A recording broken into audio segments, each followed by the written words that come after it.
Regional Planning Commission. This conference will now be recorded. Attendance will be recorded by staff member Katie McShane, and I note that a quorum is present here in person.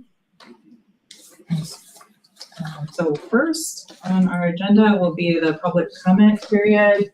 We have 2 speakers signed up today. We'll go in order of signing in. First is Trisha Braid. Trisha, you have the floor.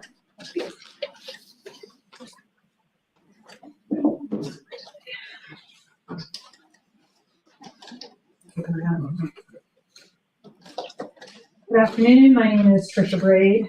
I'm here today to notify the Commission that the Illinois Attorney General's Public Access Counselor sent a letter to the McLean County Regional Planning Commission regarding my request for review concerning the Regional Comprehensive Plan Project Steering Committee's status as a public body.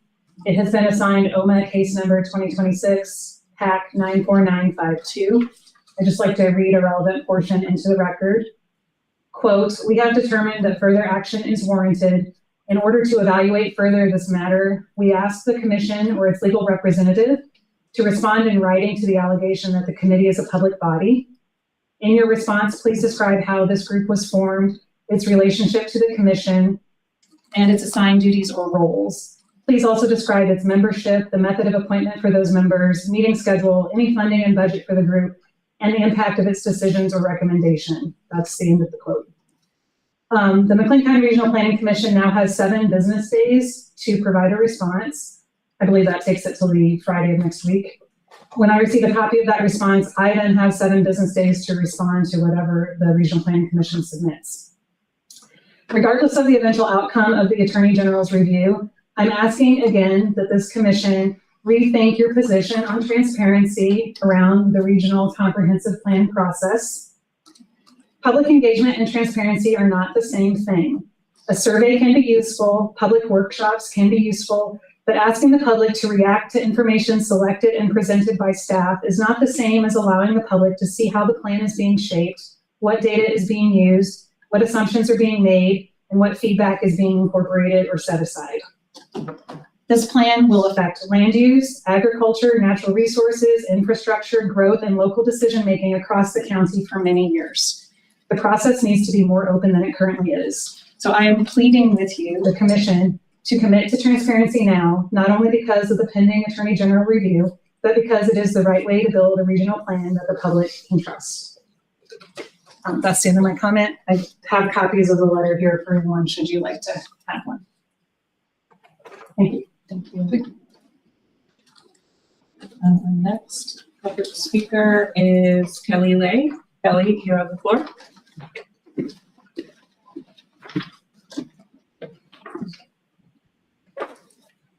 Hi, my name is, as you heard, Kelly Lay. I am an elected alderwoman from the city of Leroy, Ward 1, serving my 2nd term. I'm here. I attended one of your open houses last night from Leroy. When I arrived at the start of the meeting, I was the only Leroyan in attendance. Through the course of that meeting, I think around 4, potentially 5 Leroyans wandered in. And I want to talk a little bit about what I see as a bit of rural pessimism being reflected in actions happening from this commission. And I don't think any of this is intentional, but it reinforces a stereotype that causes a greater divide between our communities and between the county and our city. In the city of Leroy, and I do want to step back to say that I am here as a personal citizen because I feel more obligation to represent the people who elected me.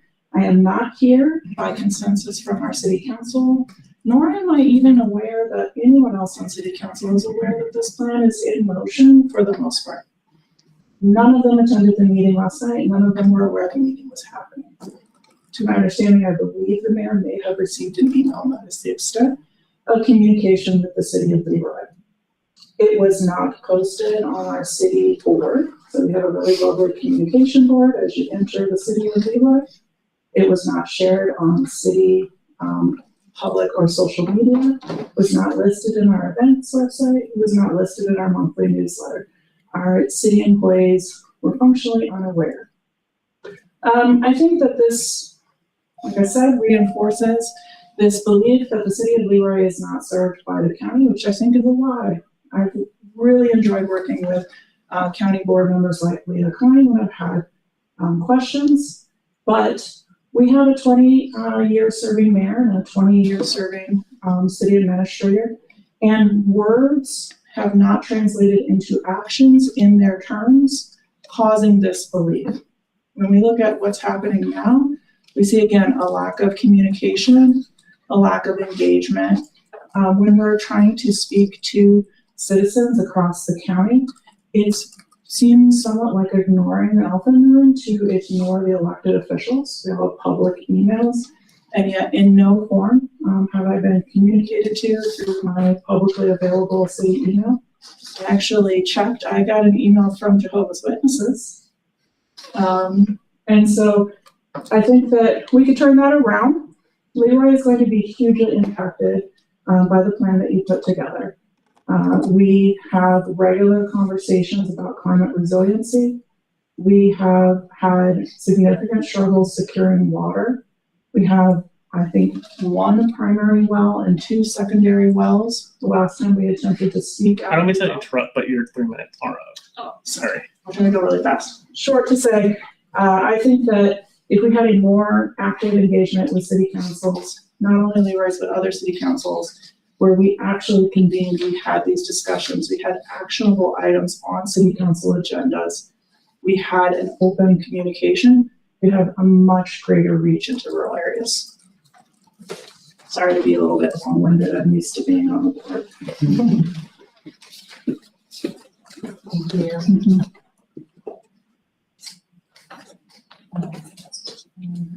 This, all of the speakers that signed up.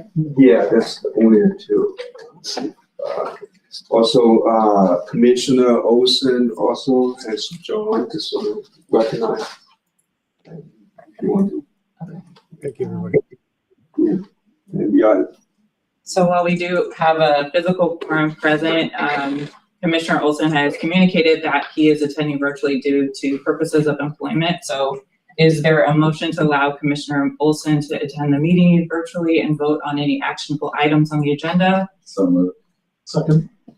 All in favor? Motion passes. Commissioner Olson. Part fitter too. I couldn't get the mute button pushed in time. I'm also on just as on the call. Okay. And Bart, are you absent for purposes of employment as well? Yes. Yep. We're in the field today. Yes. Okay. All right. Is there a similar motion to allow Commissioner Bittner to attend virtually? Second. Frankie's nodding his. All in favor, aye? Any opposed? Motion passes. So Commissioners Olson and Commissioners Bittner invited to vote. I think we only have 1 item for voting, which will be next on the agenda. Thank you. Yeah, and Commissioner Roser is also attending virtually. However, she does not fall within the exceptions of the Open Meeting Act for attending virtually, but wanted to recognize Amy's presence. So thank you, Amy, for joining us. Thanks. Yes. Okay, so would any of the commissioners like to remove any items from the consent agenda? Are there any corrections to the minutes from our last meeting? If no, is there a motion to approve the consent agenda as presented? So. Thank you. Second. All in favor, aye? Aye. Any opposed? Thank you. All right, motion passes. We do not have any regular agenda items, and I did not get a full scan of the room, but we do have a presentation planned for today. So Ray, do you want to introduce our presenters? Yes, thank you so much. We have 2 presenters here today with us. Actually, they are representing another committee, and they will explain in more detail. But Sally Gabacada from with Carl Bowman Medical Center and also Megan Wilson with the County Health Department are here with us. And what their group has done, which they will explain in much more detail, but is related to community health. And one of the reasons why we have invited them for the Planning Commission's meeting is because there's, in the last 10 years or so, there's been a really closer relationship between public health and urban planning, regional planning across the country and also in other countries with the U.S. And for example, land uses, health, right? We exercise and whatnot, trails, where to build the trails, where the connections and stops for the trail, what kind of trails is for bicyclists and would they be for pedestrians, connections, and so that's one of the examples. Another example would be healthy living. There might be neighborhoods or areas in the city or the county where there's not enough supermarkets, food markets, what we call food deserts. And pharmacies, same thing. People don't have access, and how do they get there? If they are located in some rural areas, how to access? If you don't have cars, then relate to transportation, rural transportation. And there's so many different ways that there's an intersection between public health, community health, and planning. And so that's one of the reasons why we have invited the presenters here today to talk about community health. And there have been community health needs assessments being done every few years. We're going to talk about it, and there's been annual health improvement plans also been done. And again, it's just a close relationship. We can only see that will be getting closer and closer. AARP, I mean, they give grants to planning people and communities to how to help the seniors in terms of health and different conditions and get around parks, recreation, that's another area.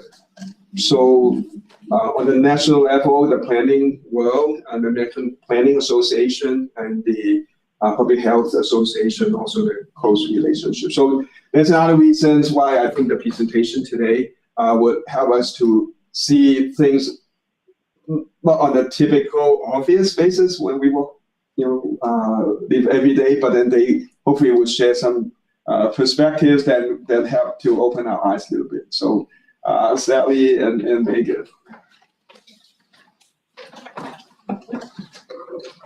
Well, good afternoon, everyone. As Ray said, my name is Sally Gambacorda. I'm the Community Health Director for Carl Bowman Medical Center and Carl Eureka Hospital. And Megan and I are going to be co-presenting today, just providing you with a brief overview, as Ray said, about how community health can intersect and overlap with community development and regional planning. So this first slide here is the illustration of the cover pages of the two primary reports we have related to community health in McLean County. On the left, you're going to see the Community Health Needs Assessment, more commonly referred to as a CHNA, because that's a mouthful. And on the right is the Community Health Improvement Plan. So the Community Health Needs Assessment, just like the name sounds, has a lot of data about however you define your community to be, outlines what your prioritization process is for selecting your health priorities for the next 3-year cycle. So our most recent CHNA is the 2025 CHNA, and then the next 3 years outline the improvement plan. So 2026 to 2028. So in McLean County, we're fortunate that each of the 4 organizations on the bottom there we conduct a joint CHNA. But before I go into what a joint CHNA is, I'll just explain, why do we even do this? How many of you have ever heard of iPlan that the health departments did? Because that's been around since like the 90s. So health departments had been doing these assessments with the community for years. The hospitals would collaborate and participate. But with the passage of the Affordable Care Act, hospitals were required to conduct their own community health needs assessment once every 3 years, and then a subsequent community health improvement plan. So what needs rise to the top in your community, and then what are you going to do about it? Those are basically the two reports.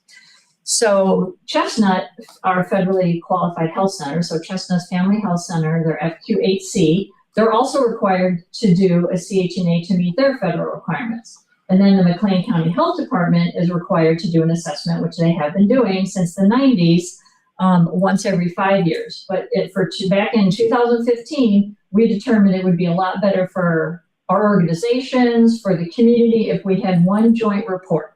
So we started having joint CHNAs. The health department basically sped up their timeline so they could align with the hospitals and our local FQ8C. So both the hospitals, Chestnut's Family Health Center, and the health department are the participants in this joint CHNA process. In order to be a true joint CHNA, according, excuse me, to the IRS, you have to define your community as the same. So we're fortunate that we each define our community as McLean County. So if we didn't, we couldn't do a joint CHNA, but we do. Then we have to analyze the data together, identify and agree upon the top 3 priorities for our county, and generate one report. So prior to doing this joint report, there were 4 different assessments, and United Way actually in 2014 did a community assessment that had a health piece. So we had 5. So we now have 1. If you go on any of our websites, you're going to see the same report, the same health priorities. We take it a step further in McLean County, and we also have a joint community health improvement plan, more commonly known as a CHIP. It takes a lot of collaboration to produce these joint reports. You can find examples of joint CHNAs if you were to just Google it across the country, but a joint community health improvement plan is not as easy to find unless it's with hospitals in the same system that are near to each other. So we have a very collaborative community, and we're fortunate that we can have both a joint CHNA and a joint CHIP. The structure we set up in 2015 in order to conduct this process is we have the McLean County Community Health Council. So rather than each organization having their own councils and sometimes pulling the same people, we have one McLean County Community Health Council. That's the group that selects the health priorities for the 3-year improvement plan.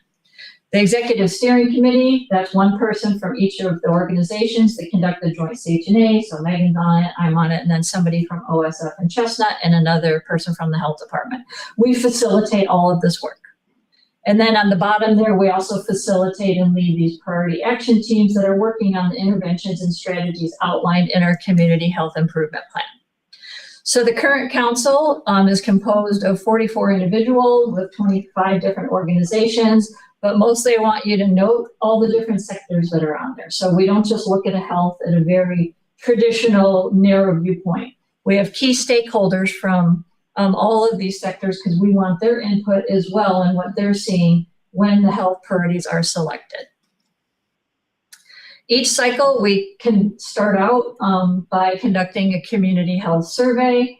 It's in English and Spanish and online and everything and in paper. And we work with like food banks and home sweet home ministries and things in order to get a representative sample of the underserved or low income population. Community health workers this cycle helped reach out to some individuals who are unhoused. Then we have secondary data. We have a data platform, Conduit Healthy Communities Institute, or HCI, that houses a lot of data that you could go to multiple websites and obtain, but this is housed in one place.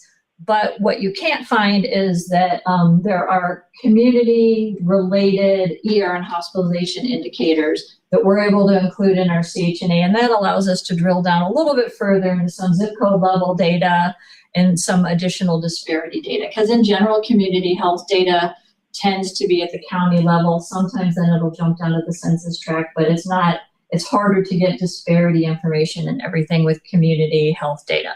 And then of course we have data from the health department and other local sources.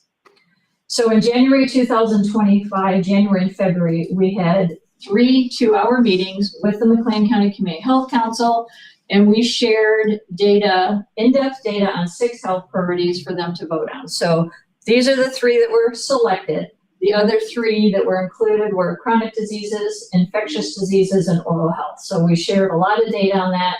We use a nationally recognized prioritization technique, which the health department had been using for their I-Plan for years, called the Hamlin method.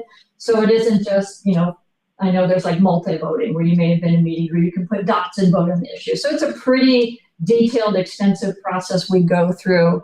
Of course, there's subjectivity involved in the prioritization, but the Hamlin method tries to make it as objective as possible.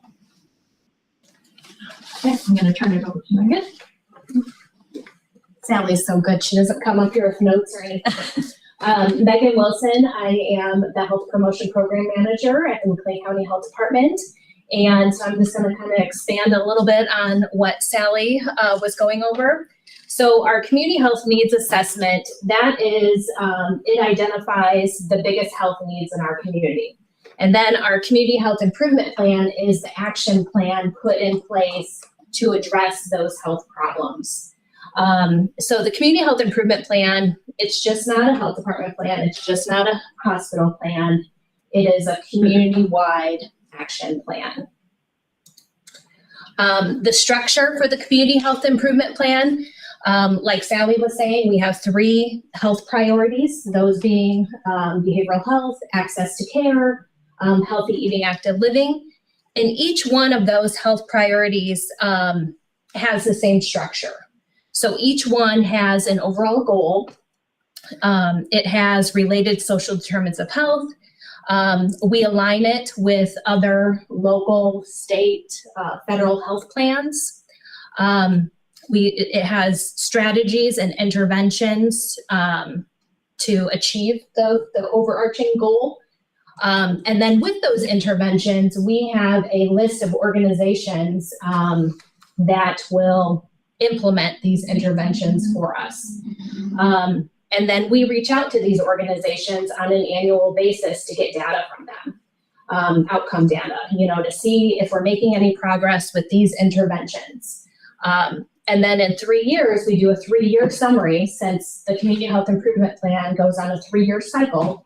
So in 3 years, we compare all of that data for all of the interventions to see if we're making progress. Do changes need to be made to those interventions? Were they not working?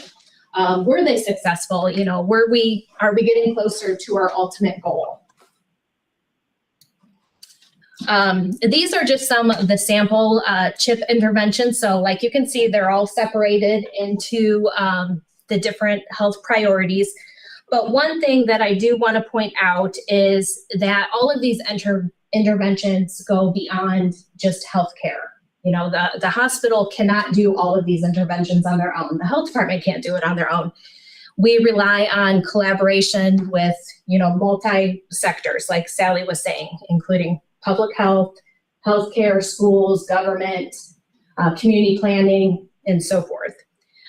So I'm not going to, I'll let you read through some of these. I'll just touch on a few of them to show how that collaboration and things works.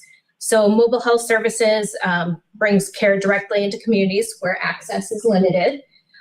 So this requires coordination from the healthcare providers, local governments, community organizations, and things to get that in place. Embedded school counselors. So that is a partnership between obviously the schools and behavioral health providers to get mental health services to the kiddos, like where they're at during the day, to eliminate, access to care barriers and things like that. Healthy food accessibility efforts. So that one, it's just not about nutrition, and Ray kind of touched on this a little bit as well. It's about the accessibility of grocery stores, food markets, food pantries, and things like that. Are they accessible to our residents? Are they able to get there? Are there any food deserts and things? Active living opportunities are closely tied to community design. So those include like sidewalks and parks and trails, things like that. Where can we safely go to walk and bike and be active? So as members of the Regional Planning Commission, many of the decisions that you make are, around transportation, land use, housing, community design, so forth. Some of those, directly support some of these interventions and things that are listed, and ultimately do influence the health of the residents of McLean County. So here I'm just going to touch on community development and how CHNAs can be, the community health needs assessment can be utilized for that. So the community health needs assessment helps identify the community conditions that influence health. So such as housing, access to food, transportation. It goes beyond just the clinical care to highlight broader regional factors like poverty, education, neighborhood stability, that shape health outcomes. So by identifying these challenges, the community health needs assessment was created, can help create opportunities for hospitals and regional planners and community partners to work together on strategies to better our community. So that's, the physical environment of our community, or, establishing new programs and things like that. So how can the CHNA data be used, for community developers? Well, it can be used to make better decisions. It can help understand what's happening in our community. It shows where people might be struggling. It shows where there might be gaps in resources, services in our community. So it can guide investments in transportation, housing, parks, healthcare, community needs. So for myself, I use the community health needs assessment for grant writing. I use that community health needs assessment data to prove that I might need a program and that program will benefit our community. So I'm going to use that data to prove that I need funding to start this program. And I'm more apt to get it, to receive that grant and that funding if I can prove that there is a need in our community. And the community health needs assessment helps me do that. And I feel like there's lots of, there's other organizations and things as well that utilize it for the exact same thing. So the community health needs assessment, yes, the health department needs it, the hospitals need it, but lots of the other, organizations and things need it as well to help prove that, programs are needed in our community and so forth. So it really is for everyone, and it benefits our community. Collaboration is key. I kind of already touched on that as well. So one of the strengths of the community health needs assessment and the CHIP is that collaboration is basically written into it. We can't do this alone. It's a community plan. It requires, multi-sectors and things. All sectors play a role. They all have different expertise that they can bring. And if we work together, change can be made a lot faster, right? That was the benefit of joining, making this a collaborative effort between the hospitals and the health department and Chestnut and things as well. We're not working on separate plans, we're working on things together so we can move that needle a little bit more. And the CHIP, the Community Health Improvement Plan, it helps reflect the work and the commitment of many of the partners working together as well. So that whole list of different organizations that are doing interventions in the Community Health Improvement Plan, we're working together to improve the health and well-being of McLean County here. So here, it's just an example of some of the collaboration that we have done as well. So in 2023, our Invest Health team, they were able to attend an Invest Health convention. So we had representatives from these 6 different organizations. We had a representative from the McLean County Regional Planning Commission and things as well. So Invest Health is all about bringing different sectors together and recognizing that housing and neighborhood conditions can have a real impact on health. So at the convention, they were able to learn about affordable housing, permanent supportive housing, and temporary housing solutions. So then in 2024, we had a team that traveled to Montana for a site visit to learn more about housing strategies. So this was just a great example of, seeing what one community is doing really well and bringing those ideas back here to McLean County to see if those could be implemented here. So in this case, like housing issues.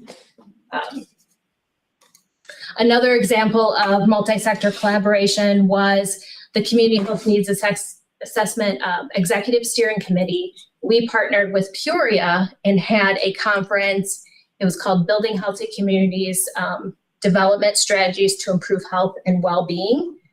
So this brought together national experts and community developers to talk about community development, health, innovative funding strategies, and this just shows the benefit of multi-sector collaboration. That's all I got to. So here, we also, at the end of our 3-year cycle, we come up with a 2025 kind of like a highlights of a summary.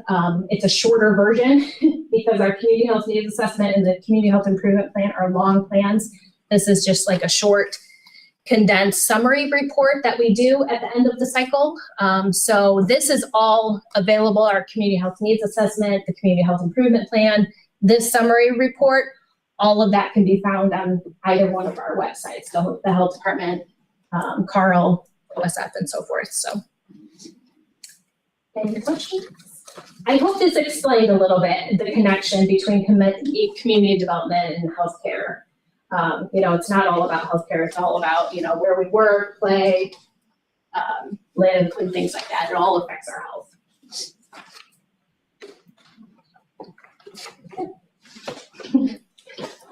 Well, Megan and Sally, thank you so much for the insight into the process and putting these assessments and plans together. It's really helpful, and also the tie-ins to regional planning, so appreciate it. Yes, I hope everyone reads it Yeah, and utilizes it. if I may add too, and some of their colleagues also serve on some of our transportation housing committees as well. And we participate in some of the best health programs and meetings, and so it's really close working relationship also. In fact, I think Jen belongs to one of the working teams that was mentioned, and so yeah, we just see that's really a close relationship between public health, community health, and planning. So we appreciate it. Okay. So next on the agenda, we have Luke with our regional housing initiatives update. Luke, you have the floor. Thank you.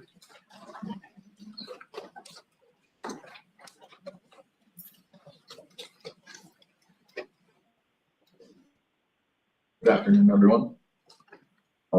Here are my updates for the month of July. Last month, we shared the June 2026 Affordable and Supportive Housing, or the ASH meeting. And in line with that, we are currently still working on a housing and transportation white paper. So this white paper has 2 parts, a walkability heat map, and we're also looking at residential building permits in relation to transportation infrastructure, such as bus stops and sidewalks. So just a brief highlight. We looked at 414 new residential permits from 2023 to 2025 for both the city and the town. And most of the new residential developments are on the outskirts of Bloomington Normal. 91.1% of the new residential developments are less than a quarter mile or 5 minutes away from the nearest sidewalk, which shows how important active transportation and ADA compliance is. However, 77.5% of the new permits are further than a half mile or a 10-minute walk from the nearest bus stop. So this shows there's room for improvement for transit-oriented development. We're still working on looking at residential remodel data. So we'll probably have more information next month. Other updates: earlier this month, MCRPC attended the Illinois Housing Blueprint Community Listening Session in Peoria, where they presented housing-related data for all the counties in the North Central region, including McLean County. The biggest takeaway from this session is that McLean County has drastically different needs than the rest of the counties, including Peoria, Livingston, etc. According to one of their slides, based on the IDPH projection, McLean County is expected to have an additional 11,000 households by 2036. And then the second closest county is Woodford County with 591 additional households. So it is comically insane like when they showed that chart. Similarly, according to IDA, McLean County needs 5,000 plus market rate units by 2035. Second closest within the region is also Woodford with 500 units. So again, completely, we need way more than our neighbors. All right, moving on. MCRPC also continues to attend the Housing Coalition and Unhoused Task Force meetings. In relation to this, on July 23, Thursday, the Central Illinois Continuum of Care is hosting its inaugural CICOC conference. The theme will be Building Lasting Foundations, and this will bring together service providers, community partners, advocates to share strategies to prevent and end homelessness. So the Central Illinois Continuum of Care is composed of 11 counties, including McLean County, Kankakee, Vermilion, etc. This, again, July 23, Thursday, 8 to 5 p.m. at the St. John Lutheran Church here in Bloomington. And then during that same day, immediately after the conference, from 5:30 to 7 p.m. will be the McLean County Housing Coalition Community Forum. This is open to the public and will feature speakers from the Regional Office of Education, Home Sweet Home Ministries, Mid-Central Community Action, Heartland Community College, and the Central Illinois Continuum of Care. This will discuss housing insecurity, ongoing efforts, and homelessness, and how we as a community can build a stronger future. And they're also hoping that this community forum will be a series of forums for the county. Those are my updates. Do you have any questions? Thank you. Thank you. Thank you. Next, we have Ray with the Housing Coordinator position update. Yeah, thank you. I've been working with the legal counsel with the county, and then we have finished the RFP. It's been published. It's on our website. It's available on our website, and we also working with our IT, so that hopefully it will go to the county website tomorrow as well. And we have a closing date of July 27th, so about 3.5 weeks for RFP responses. And if you know any, or you might be interested in qualified, I encourage them to submit the proposal. Any questions? Can you remind me when these the grant funds need to be expended? They have to be expended by October of 2027, and then with possibility for extension when it gets closer, we'll request for And we extension. would probably need to. Yeah, Right. yeah, and also we've had previous discussion with the staff at DCPO. They said you have to supply. Okay. And then a follow-up question. I think in the May 2025 meeting, that there was a discussion about does a committee need to be formed to oversee? Is this that same position? It's probably the same one. There will be what we call an implementation committee that will be formed to implement that housing recovery plan, basically, and that contains recommendations, which as part of the main responsibility of the housing coordinator is to help to implement, to undertake the implementation, working with the committee and other partners. I mean, we may want to be proactive just because we're on such a short time frame because this has taken a long time. I don't know if we can be proactive and have that committee voted on, ready to go, so this person can hit the ground running. Yeah, actually that's the intent. Okay. The implementation committee will be a smaller group, and that's our intent. Once that person's hired, and we just hit the ground running, and in fact maybe some members representations on the selection committee will be participating. Great. Okay. Yeah. Anything else on the housing coordinator? Next, we have Jen with the Human Services Transportation Plan update. Which, with your permission, I'm going to do from here. We had a quarterly Region 6 meeting on June 15th, which I know is part of our schedule. The policy committee, which we did have a quorum for, reviewed, edited, and approved new bylaws, which we had given to them ahead of time. And that approval established the Region 6 Planning Committee. So we are no longer using two different committees. Technical and policy, as it was originally set up, we moved to a single committee at IDOT's instigation. The committee includes representatives from each county board of the 5 representatives. Any 5310 grant recipient agencies, they tend to be social service agencies that use the funding to provide transportation to their own clientele, so they are important to this process. And the 3 service providers that are currently serving the region. Our next task is to update the plan, which we've already started, and that will include a new public survey and updated demographics, as well as any information that comes out at the continuing plan, quarterly meetings, one in September, one in December. And the plan is required to be completed next March of 2027. And Ray and I are about to embark on visits to the counties to explain this process, why it's important, and the counties are part of it, starting tomorrow. And I hope we'll be able to do that quickly in the remainder of July. Any questions? Well, Jen, what will the forum be for that? For what? The meetings with the counties? It's not a formal meeting, it's just a discussion. So it's up to them to decide who they want to participate and how they reach an understanding of what they're doing. Yeah, it's basically like a meet and greet, because we have worked with sometimes their staff or some of their partners, but this opportunity that we want to cultivate, that the county board chairs and their colleagues have a better understanding what we do, why we need their participation. So it's just more like introduction education. Other questions? All right, next, Ray, the Veterans Parkway Corridor Plan update. All right, what's the final corridor plan? It's supposed to be all done by September of this year. So only a few months away, last phase of the project.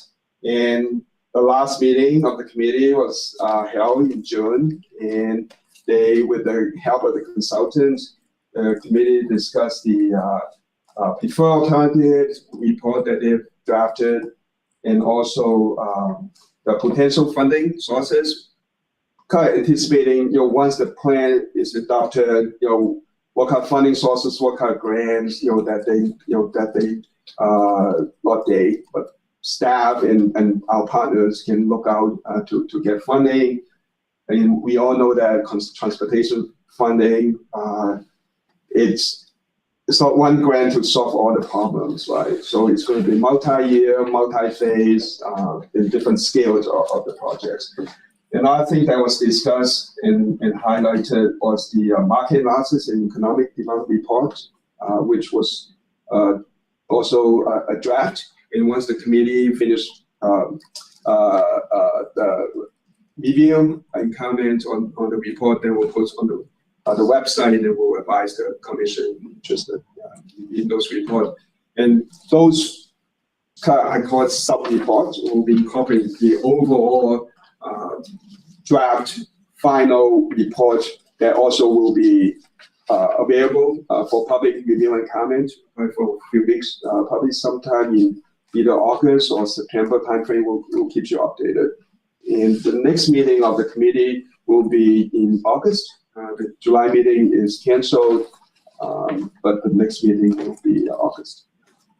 Question? Thank you, and we'll move on to the Regional Comp Plan 2045 update. Anthony.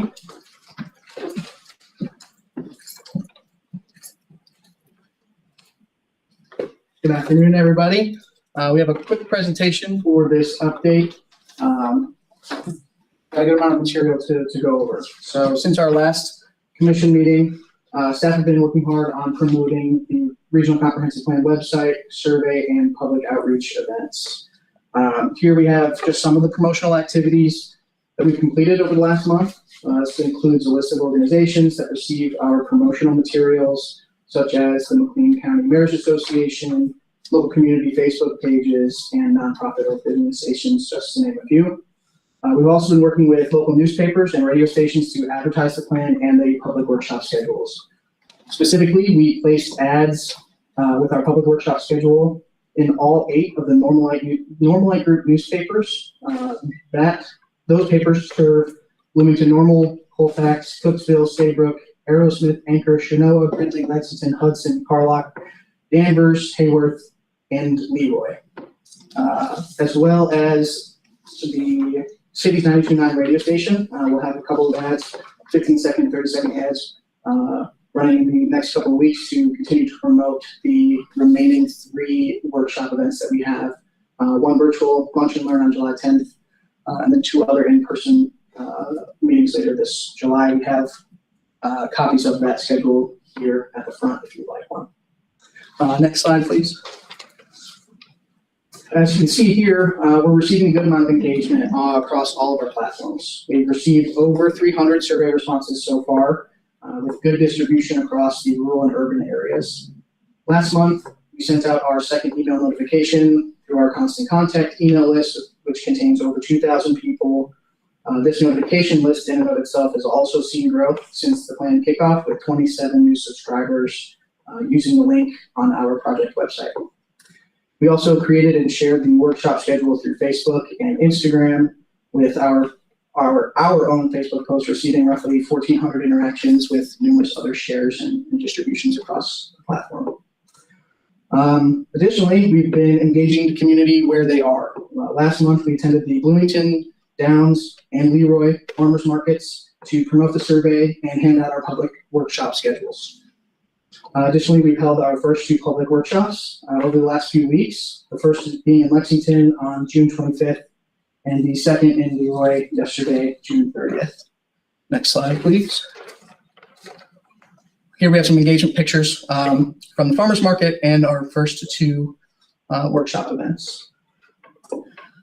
So this first round of engagement, including the survey and the public outreach events, are designed specifically to gather the general consensus of the community as to what the biggest priorities for the future of the region are. Next slide, please. The next outreach campaign later this fall will begin to dive deeper into what actions the plan should recommend in order to achieve the goals that have been established during this first round that we're doing now. That will be the opportunity for members of the public to think more critically and recommend actions to include in the plan itself. This first round of engagement will run through the end of July, so we still have roughly a month to promote the plan, promote the workshops, and collect survey responses and public input. Once this first engagement campaign ends, MCRPC will begin to create a public engagement report that will summarize engagement activities, analytics, and public input. That report will then produce the overarching goals for the McLean County Regional Comprehensive Plan. That report, as well as the existing conditions report, will be posted on the project website for the remainder of the development process. Members of the public will be able to view these reports and provide any input they may have through the existing questions and comment submittal button on the project website. These will also be incorporated into our subsequent outreach events. So they're not just going to be posted on the website. We'll have discussions about them at our public events. These reports will then eventually be incorporated into the final planning document. Posting these reports on the website and incorporating them into our outreach campaigns will allow for ample time for public review and involvement way before the first review period for the actual comprehensive plan document. The same process will occur for all subsequent reports and summaries coming out of round 2 engagement and anything that comes out of round 3 engagement. As the development of the plan progresses, these reports will be, like I said, incorporated into our outreach activities. Next slide. And again, if you haven't already, please make sure to visit the Regional Comprehensive Plan Project website by visiting McLean.org. Take the survey, review the promotional materials, and share those materials with your constituents and any interested parties. Any questions? Have y'all gone over to the local NPR station and ask them to do like a story about it and why it matters? We do have a list of news agencies all in McLean County that we send press releases to. Actually, if you go back a couple of slides, we were on the front page of the McLean Chronicle, so that was awesome to see. And then we also were interviewed by WMBD, and we're on the radio or the TV news station there. We're hoping to get something on NPR. I think that's going to be our next big task, is to see if they're working on something or if they need a little bit more information from us. But we have done some of their community ad spots, essentially, where if they have the airtime, they'll announce our workshops. Yes, we're hoping. Keep poking them, email them directly, not just a press release, because they could do a great story on that. And a lot of we usually, the news outlets that if they see something they're interested, they'll be one of the first ones to connect or contact us. And but we definitely the press release, and we have got different things for whatever reason, the other news or more other interests or something that we definitely we know WGLT is a lot of people, not just on the radio, but also on the web, their websites. Any other questions about the timeline or when things are going to happen? I know we talked at length last meeting about that timeline. Anything else? Any questions? All right, thank you. I'll just contribute one thing from the internet. Hello, this is Amy. I just want to thank you for all of the engagement and the sharing all of the contacts and efforts that you've done to bring awareness to this this project. It's not like we have a huge staff or a huge team that's working on this. This is Andrew doing everything. So I really appreciate all that you are doing. The only request I think I would have is that it seems like many in our county have a good connection with their county board member. And so maybe, and I'd be happy to send an email myself as a commissioner to all of the county board members to just kindly request that they share this information with their constituents. It seems like they're a logical connection and have a breadth of contacts across the county. So that might be just a thought. I'm happy to do that if you think it's more appropriate to come from, a commissioner to a county board member. But just trying to get more surveys completed from and have a representation from as far across the county as we can. So. Thank you. Yeah, absolutely. We do send all the promotional materials to our county board contacts, and a majority of them are subscribed to our constant contact email.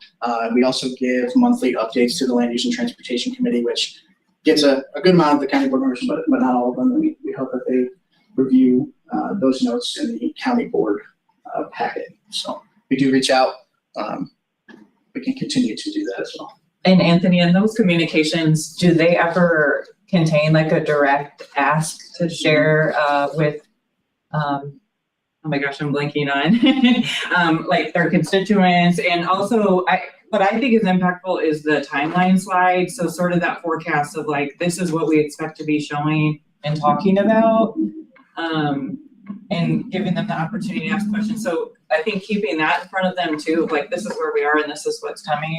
So I guess the question in there is, are we just, are we sending the public outreach items, but with an ask, or is that something we can consider doing? Yeah, every time we ask them to make sure to get the word out.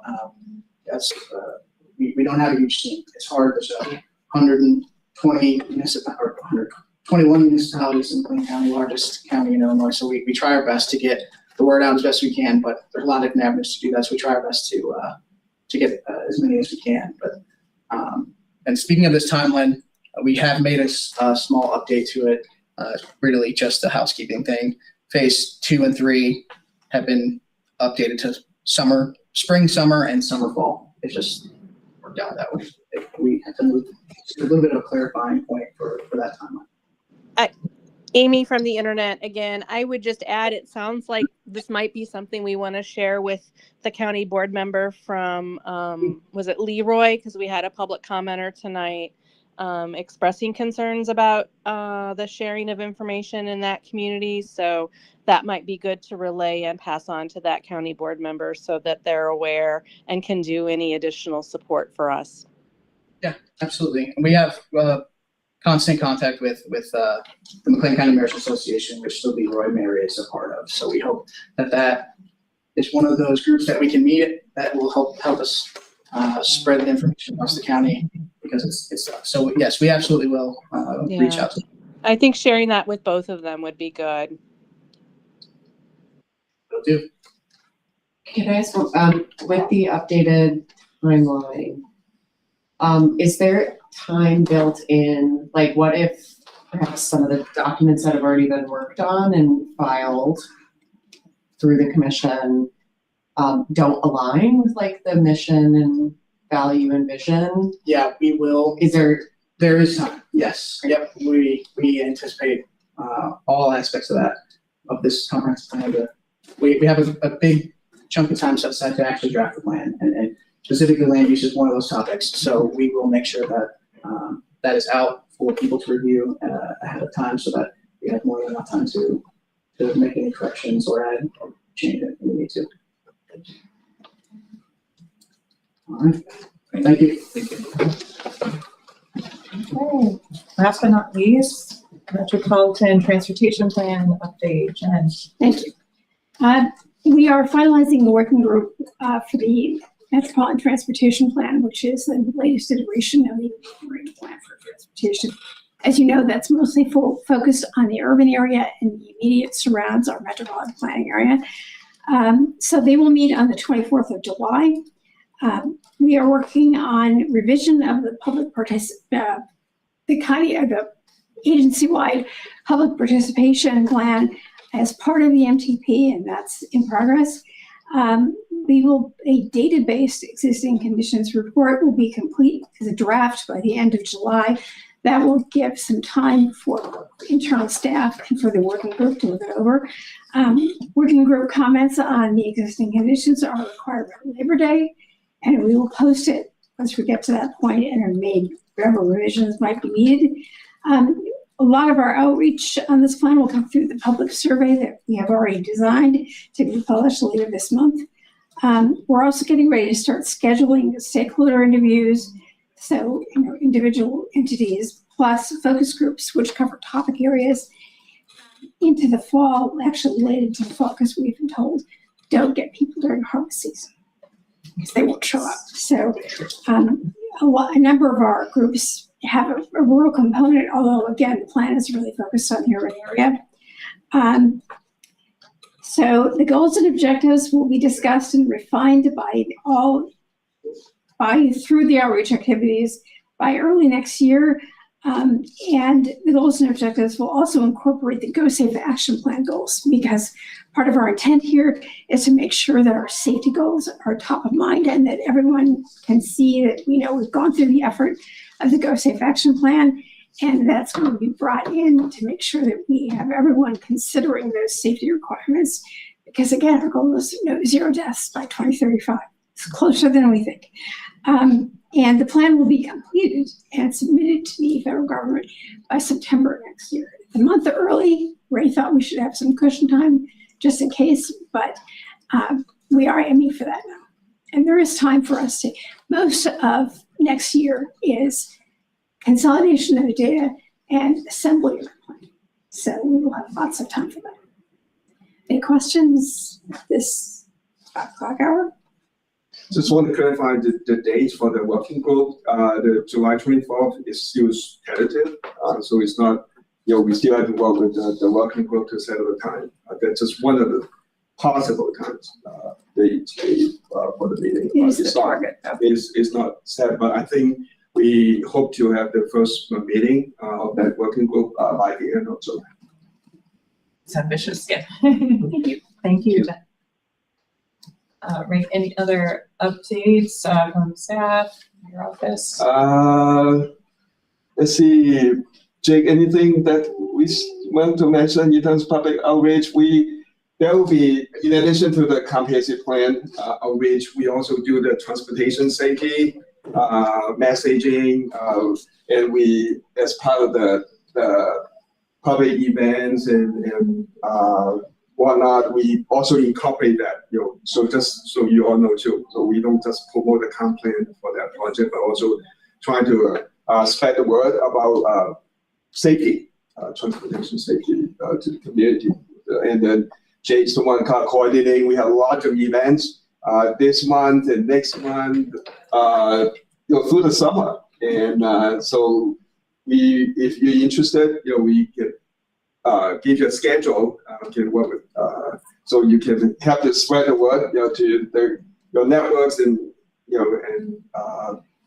so get the message and all the work that just what we do, and it's only part of the picture. I mean, you have seen and heard today. I mean, that's those special projects, not to mention the day-to-day things that we do. And so we have a talented team, and they work really hard and try to do the best we can, but we cannot do it without your help, with the members of the public's help, or the entire committee. And so we appreciate it. Okay, thank you. So for the commissioners here and online, is there anything else that needs to come before the commission? Okay, hearing quiet, is there a motion to adjourn? So moved. Second? Second. All in favor? Aye. All right. July 1st, 2026 meeting of the McLean County Regional Planning Commission is adjourned at 5:03 p.m. Thank you, everybody.